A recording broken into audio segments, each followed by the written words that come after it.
मैं अल्लाह से माफ़ी नहीं बल्कि सज़ा मांगता हूँ। ऐसी सज़ा जो मौत से बदतर हो, ऐसी सज़ा जो कत्ल का अज़ाला कर सके।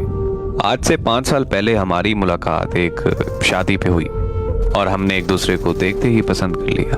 हमारी मोहब्बत को अभी 2 महीने ही हुए थे, बिना किसी रुकावट के हमारी शादी हो गई। हमारी शादी के 2 साल बाद मुझे पता चला कि मेरी बीवी कभी माँ नहीं बन सकती।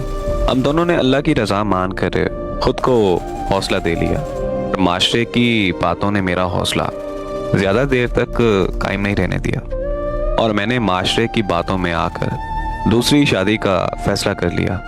दूसरी शादी के लिए जब मैंने अपनी पहली बीवी से मशवरा किया तो वो मान गई, क्योंकि माशरे के लोग भी उसे तरह तरह की बातें सुनाते थे और ऐसे में मेरी दूसरी शादी हो गई। शादी के बाद वो बिल्कुल चुपचाप सी रहने लगी। सारा दिन घर के काम करती रहती थी और शाम को अकेली एक कमरे में सो जाती थी।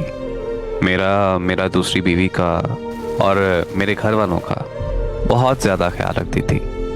कभी भी उसने कोई शिकवा नहीं किया था। फिर एक दिन उसने तंग आकर खुदकुशी करने की कोशिश की। हम सारे घर वाले उसे फौरन अस्पताल ले गए। वहाँ मुझे माहिर नफ्सियात ने बताया कि ये बाइपोलर डिसऑर्डर की बीमारी में मुब्तला हैं और मैंने ये बीमारी पहली दफ़ा सुनी थी।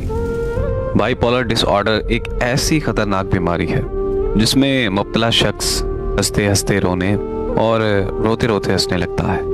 ये बीमारी डिप्रेशन की आखिरी स्टेज पर होती है। इस मर्ज में मुब्तला मरीज अपनी सोच और समझ पर बेकाबू होकर अपने आप को नुकसान पहुंचाने की कोशिश करने लगता है। इस हद तक सोचने लगता है कि जीने से मर जाना बेहतर है और फिर एक दिन वो अपनी जान दे देता है, यानी साफ लफ्ज़ों में वो खुदकुशी कर लेता है। ऐसी बीमारी का सुनकर मुझे बहुत ज़्यादा तकलीफ हुई और मुझे समझ भी आ गई कि उसकी इस हालत का जिम्मेदार सिर्फ मैं हूँ। मैंने उसकी इस बीमारी का फौरन ट्रीटमेंट शुरू करवा दिया और दिन रात उसका ख्याल रखने लगा और वो किसी से कोई बात नहीं करती थी, बस बिल्कुल चुपचाप बैठी रहती थी। दिन ब दिन उसकी हालत और ज़्यादा ख़राब होने लगी थी। एक दिन मैं उसकी मेडिसिन लेने मार्केट चला गया। जब मैं वापस आया तो वो इस दुनिया से जा चुकी थी। सब कहते हैं कि उसने खुदकुशी की है, पर उसने खुदकुशी नहीं की बल्कि उसका कत्ल हुआ है।